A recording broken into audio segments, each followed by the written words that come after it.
Yeremia. Yeremia bab 1. Inilah kata-kata Yeremia anak Hilkia, salah seorang imam dari Anatot di tanah Benyamin. Firman Tuhan datang kepadanya pada zaman Yosia anak Amon, Raja Yehuda, pada tahun ke-13 pemerintahannya. Kemudian turun lagi pada zaman Yoyakim anak Yosia, Raja Yehuda, sampai akhir tahun ke-11 zaman pemerintahan Zedekia anak Yosia, Raja Yehuda, ketika penduduk Yerusalem dibuang negeri pada bulan ke-5. Firman Tuhan datang kepadaku demikian.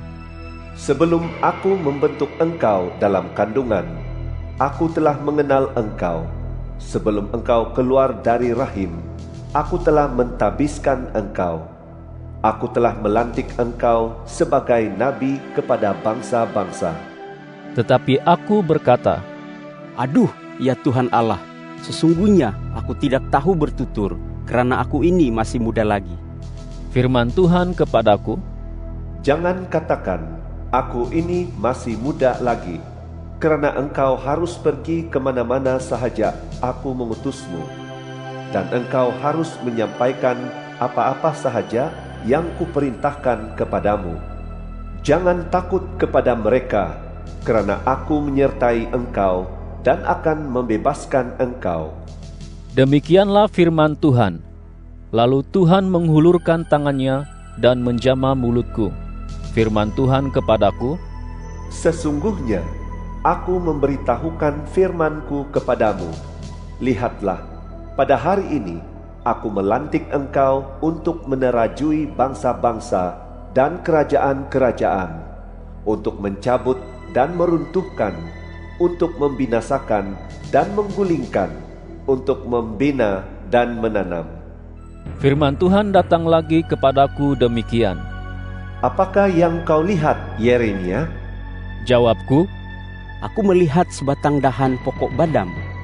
firman Tuhan kepadaku, Baik penglihatanmu, kerana aku mengawasi supaya firman-Ku terlaksana. firman Tuhan datang kepadaku untuk kali keduanya dengan demikian. Apa yang kau lihat? Jawabku, Aku melihat sebuah periuk yang mendidih, mulutnya menghadap ke arah dari sebelah utara. firman Tuhan kepadaku, Dari utara akan terbit malapetaka yang menimpa seluruh penduduk negeri ini. Sungguh, aku memanggil seluruh suku bangsa daripada kerajaan sebelah utara. demikianlah firman Tuhan. Mereka akan datang dan mendirikan takhta masing-masing di depan pintu-pintu gerbang Yerusalem, berhadapan dengan seluruh tembok di sekelilingnya dan berhadapan dengan seluruh kota Yehuda. Aku akan menjatuhkan hukumanku ke atas mereka selaras dengan segala kejahatan mereka yang membelakangi aku. Mereka membakar dupa bagi tuhan-tuhan lain dan sujud menyembah buatan tangan mereka sendiri. Tetapi bersiaplah engkau, sampaikanlah segera kepada mereka semua yang kuperintahkan kepadamu. Jangan kecut hati menghadapi mereka, supaya aku tidak membuat engkau kecut hati di hadapan mereka. Sesungguhnya, pada hari ini aku menjadikan engkau kota yang berkubu, tiang besi, dan tembok gangsa di hadapan seluruh negeri ini, di hadapan raja-raja Yehuda, para pembesarnya, para imamnya, dan rakyat negeri ini. Mereka akan memerangi engkau, tetapi tidak akan menewaskan engkau, kerana aku menyertai engkau dan akan membebaskan engkau. Demikianlah firman Tuhan. Yeremia bab 2. Firman Tuhan datang kepadaku demikian. Pergilah dan berserulah kepada penduduk Yerusalem. Beginilah firman Tuhan. Aku teringat kasih sayangmu pada masa mudamu, cintamu ketika engkau menjadi pengantin, bagaimana engkau mengikuti aku di gurun, di tanah yang tidak ditaburi benih. Waktu itu Israel suci bagi Tuhan, buah pertama daripada hasil tanahnya. Semua yang memakannya dipandang bersalah, malapetaka menimpa mereka. Demikianlah firman Tuhan. Dengarlah firman Tuhan, wahai keturunan kaum Yakub, wahai seluruh kaum keluarga keturunan kaum Israel. Beginilah firman Tuhan. Kesalahan apakah yang didapati nenek moyangmu dalam diriku sehingga mereka menjauh diri daripadaku? Mereka mengikuti kesia-siaan dan menjadi sia-sia. Mereka tidak bertanya, di manakah Tuhan yang menuntun kita keluar dari tanah Mesir, yang membimbing kita di tanah tandus, di tanah gurun dan tanah lekak-lekuk, di tanah gersang dan tanah bayang-bayang maut, di tanah yang tidak dilintasi dan tidak dihuni orang. Aku telah membawa kamu ke tanah yang subur, supaya kamu menikmati buahnya dan kemakmurannya. Tetapi sesudah kamu masuk, kamu menajiskan tanahku, harta pusakaku kamu jadikan suatu kekejian. Para imam tidak bertanya, di manakah Tuhan? Orang yang memegang hukum Taurat tidak mengenal aku, dan para gembala umat memberontak terhadap aku. Para nabi bernubuat atas nama Baal, dan mengikuti apa yang tidak memberikan faedah. Oleh sebab itu, aku akan berperkara lagi dengan kamu. Demikianlah firman Tuhan. Dan dengan anak cucumu pun, aku akan berperkara. Menyeberanglah ke pesisir orang Siprus, dan lihatlah, utuslah orang ke Kedar, dan perhatikanlah baik-baik. Lihatlah, kalau ada hal semacam ini. Adakah bangsa yang menukar Tuhan mereka? Sungguh pun Tuhan-Tuhan itu sebenarnya bukan Tuhan. Namun demikian, umatku menukar Dia yang menjadi kemuliaan mereka dengan apa yang tidak memberikan faedah. Tercenganglah akan hal itu, wahai langit, rasa ngerilah, sangat terkejutlah. Demikianlah firman Tuhan. Umatku telah melakukan dua kejahatan. Mereka meninggalkan aku, mata air yang hidup, dan menggali perigi mereka sendiri, yaitu perigi bocor, yang tidak dapat memuat air. Adakah Israel itu hamba? Adakah dia anak orang gaji? Mengapa pula dia menjadi rampasan? Singa-singa muda mengaum dan melaung terhadapnya. Negerinya dijadikan tandus, kota-kotanya terbakar, tidak berpenduduk lagi. Bahkan Bani Memphis dan Tapanhes mencukur ubun-ubunmu. Bukankah engkau menimpakan hal ini kepada dirimu sendiri dengan meninggalkan Tuhan, Allahmu, pada waktu Dia menuntun engkau di jalan? Sekarang, apakah urusanmu berjalan ke Mesir, hendak meminum air Sikor? Apakah urusanmu berjalan ke Asyur, hendak meminum air sungai Efrat? Engkau akan diajar oleh kejahatanmu sendiri, engkau akan ditegur oleh kemurtadanmu. Sedarlah dan lihatlah betapa buruk dan getirnya ketika engkau meninggalkan Tuhan Allahmu, dan ketika rasa takut kepadaku tidak ada lagi padamu. Demikianlah firman Tuhan, Allah alam semesta. Sejak dahulu kala engkau telah mematahkan kukmu dan memutuskan tali pengikatmu. Tetapi engkau berkata, aku tidak mahu menjadi hamba. Sesungguhnya di atas setiap bukit yang tinggi dan di bawah setiap pokok yang rimbun, engkau berbaring sebagai perempuan sundal. Aku telah menanam engkau sebagai pokok anggur pilihan daripada benih yang baik sepenuhnya.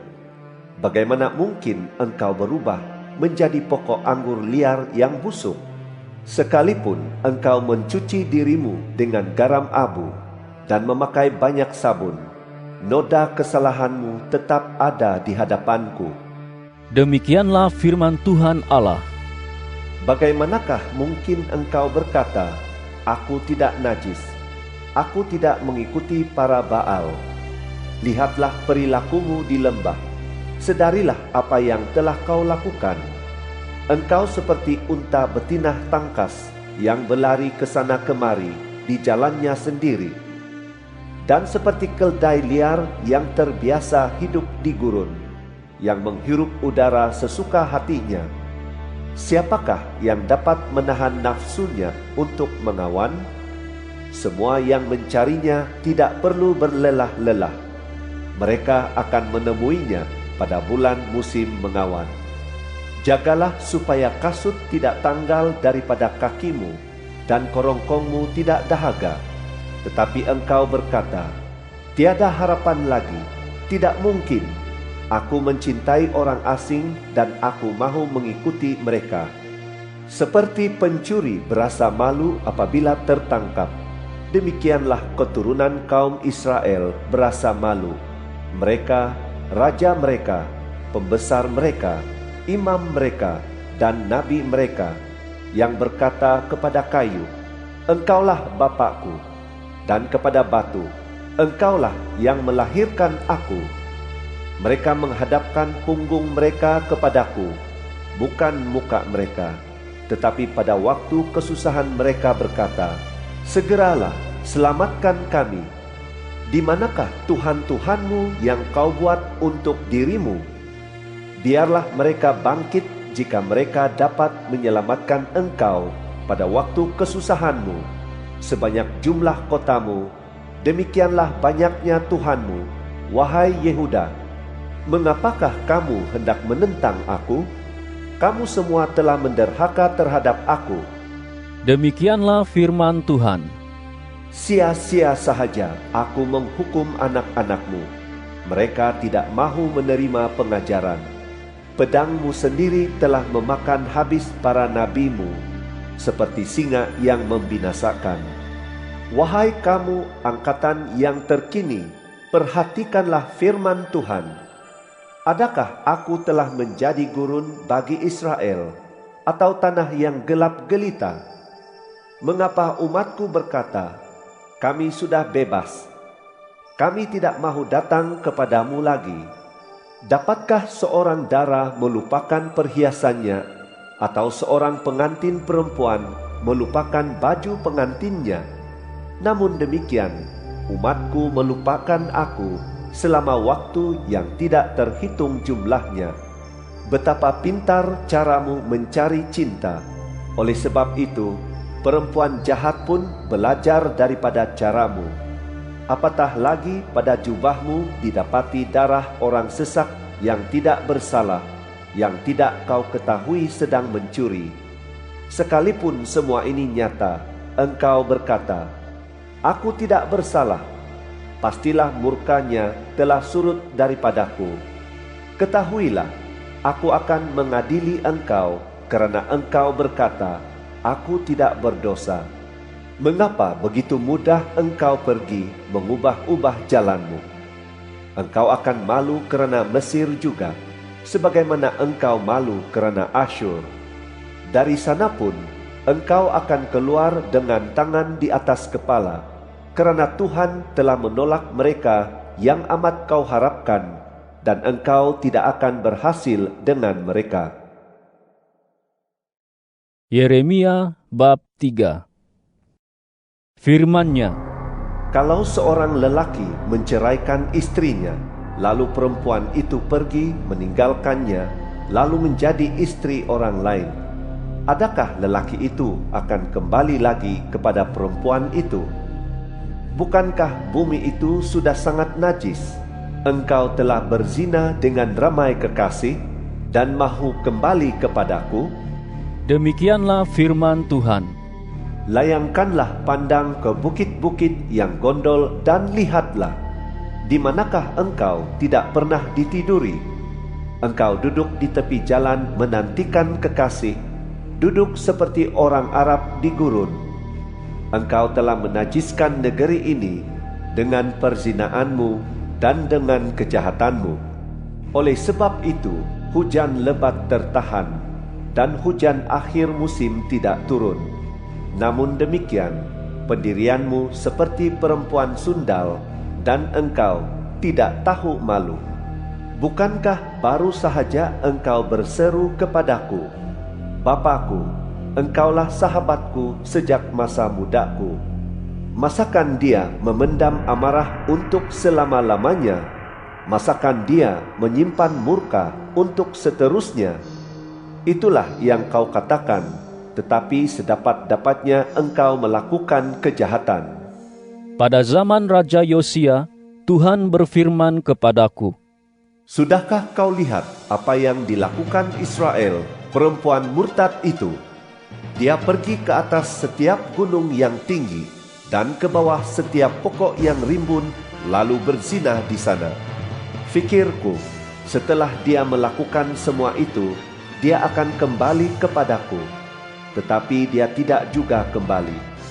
Yehuda, saudara perempuannya yang khianat itu, melihat hal itu juga. Aku telah menceraikan Israel, perempuan murtad itu, dan memberikan surat talak kepadanya kerana segala perzinaan yang dilakukannya. Tetapi aku melihat bahawa Yehuda, saudara perempuannya yang khianat itu, tidak juga berasa takut. Malah dia juga pergi berzinah pula. Kerana dia memandang ringan perzinaannya, maka dia membuat negeri itu menjadi najis. Dia berzina dengan menyembah batu dan kayu. Meskipun semua ini nyata, Yehuda, saudara perempuannya yang khianat itu, tidak juga kembali kepadaku dengan sepenuh hati, melainkan dengan pura-pura. Demikianlah firman Tuhan. Tuhan berfirman kepadaku, Israel, perempuan murtad itu, menunjukkan dirinya lebih benar daripada Yehuda yang khianat itu. Pergilah, serukanlah kata-kata ini ke utara. Katakanlah, kembalilah wahai Israel, perempuan murtad. Demikianlah firman Tuhan. Aku tidak akan memandang kamu dengan murka, kerana aku ini pemurah. Demikianlah firman Tuhan. Aku tidak akan memendam murka untuk selama-lamanya. Hanya akuilah kesalahanmu, bahawa engkau telah menderhaka terhadap Tuhan, Allahmu, telah melampiaskan nafsumu, nafsu berahimu dengan kalangan orang asing di bawah pokok yang rimbun, dan tidak mematuhi aku. Demikianlah firman Tuhan. Kembalilah, wahai anak-anak yang murtad. Demikianlah firman Tuhan. Kerana akulah Tuanmu, aku akan mengambil kamu, seorang dari sebuah kota dan dua orang daripada suatu kaum. Lalu aku akan membawa kamu ke Sion. Aku akan memberi kamu gembala-gembala yang selaras dengan kehendak hatiku. Mereka akan menggembala kamu dengan pengetahuan dan kebijaksanaan. Pada waktu itu, apabila kamu bertambah ramai dan beranak cucu di negeri ini, Demikianlah firman Tuhan. orang tidak lagi akan menyebut tabut perjanjian Tuhan. Itu tidak akan timbul dalam hati dan tidak akan diingat-ingat lagi. Orang tidak akan mencarinya atau membuatnya lagi. Pada waktu itu, Yerusalem akan disebut Arasih Tuhan, dan segala bangsa akan berkumpul di Yerusalem kerana nama Tuhan. Mereka tidak lagi akan mengikuti kedegilan hati mereka yang zalim.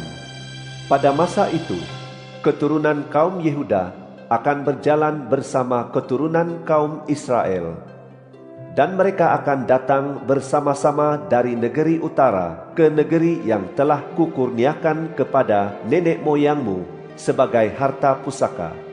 Tadinya aku berfikir, betapa aku ingin menempatkan engkau dalam kalangan anakku dan mengurniakan kepadamu negeri yang indah, harta pusaka yang mulia dari seluruh bangsa. Aku berfikir, kamu akan menyebut aku Bapakku, dan tidak akan berhenti mengikuti aku. Tetapi seperti istri yang khianat meninggalkan pasangannya, demikianlah kamu mengkhianati aku, wahai keturunan kaum Israel. Demikianlah firman Tuhan. Ada suara terdengar di bukit-bukit yang gondol, tangisan orang Israel meminta belas kasihan, sebab mereka telah membuat jalan hidup mereka bengkok dan telah melupakan Tuhan Allah mereka. Kembalilah, wahai anak-anak yang murtad, aku akan menyembuhkan kamu daripada kemurtadanmu. Inilah kami datang kepadamu, kerana Engkaulah Tuhan, Allah kami. Sesungguhnya, bukit-bukit keramat adalah penipuan, yaitu keramaian di atas gunung-gunung keramat itu. Sesungguhnya, hanya pada Tuhan, Allah kita, ada penyelamatan Israel. Tetapi berhala kehinaan itu telah memakan habis jeri lelah nenek moyang kita sejak masa muda kita. Kawanan domba dan kawanan lembu mereka, anak-anak mereka, lelaki dan perempuan. Marilah kita menelungkup dengan rasa malu, dan biarlah aib kita menyelubungi kita, kerana kita dan nenek moyang kita telah berdosa terhadap Tuhan, Allah kita. Sejak masa muda kita sampai hari ini, kita tidak mematuhi Tuhan, Allah kita.